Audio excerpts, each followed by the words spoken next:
Assalamualaikum warahmatullahi wabarakatuh. Nama saya Muhammad Sauldin Rusdi dari kelas 2C D3 Administrasi Bisnis. Kali ini saya akan menjelaskan beberapa soal untuk memenuhi nilai UAS mata kuliah pelayanan prima. Soal pertama itu jelaskan makna dari pelayanan publik yang prima. Pelayanan prima adalah memberikan pelayanan yang sesuai atau melebihi yang diharapkan. Dalam memberikan pelayanan prima, terdapat beberapa tingkatan, yaitu yang pertama, memenuhi kebutuhan dasar pengguna. Yang kedua, memenuhi dasar pengguna. Yang ketiga, melebihi harapan pengguna atau melebihi apa yang diharapkan. Soal kedua itu, jelaskan karakteristik barang milik publik. Ada 3 karakteristik barang milik publik. Yang pertama itu pengguna tidak dimediasi oleh transaksi bersaing. Yang kedua, tidak dapat diterapkan prinsip pengecualian. Yang ketiga, individu yang menikmati barang tidak dapat dibagi atau harus digunakan secara individu. Soal ketiga, jelaskan strategi pelayanan publik yang prima. Ada 4 strategi pelayanan publik yang prima. Yang pertama itu penyusunan standar pelayanan. Yang kedua, penyusunan SOP. Yang ketiga, pengukuran kinerja karyawan. Yang keempat, pengelolaan pengaduan.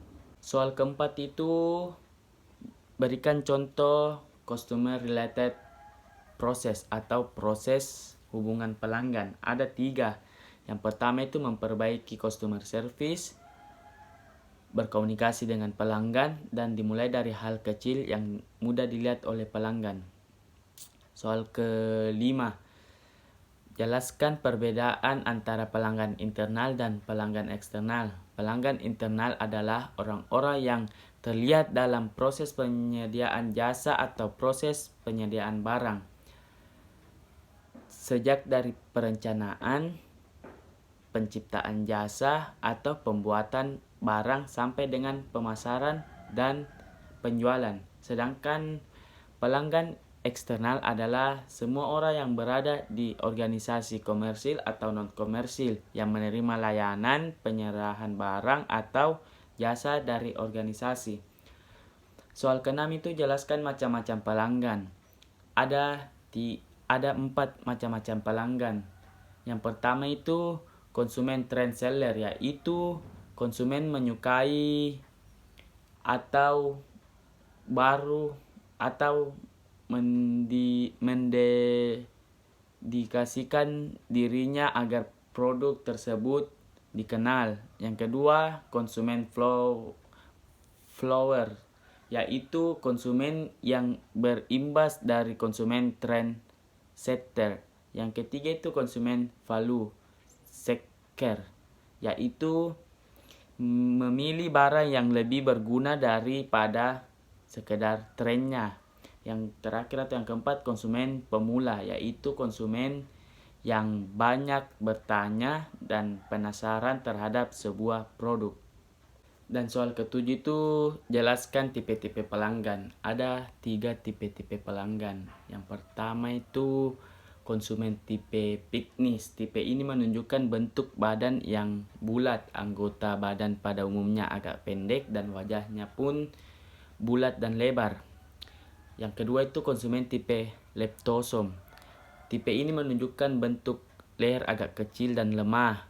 Bahu tampak kecil, leher dan anggota badan menunjukkan kesan kurus atau tinggi-tinggi. Dan yang ketiga itu konsumen tipe atletis. Tipe ini menunjukkan bentuk badan kokoh, pundak tampak lebar, pinggul berisi, dan badan berotot serta kekar. Wajahnya pun bulat dan lonjong. Dan soal terakhir atau soal ke-8, jelaskan karakteristik pelayanan mengacu pada pelanggan. Ada 5. Yang pertama itu kemauan untuk mendengar suara pelanggan. Yang kedua, adanya kejelasan dan kepastian pelayanan. Yang ketiga, perlindungan terhadap hak-hak pelanggan. Yang keempat, etika pelayanan. Dan yang kelima, kenyamanan tempat pelayanan pelanggan. Itulah beberapa soal yang saya dapat jelaskan. Terima kasih, lebih dan kurangnya mohon dimaafkan. Wabillahi taufik wal hidayah. Wassalamualaikum warahmatullahi wabarakatuh.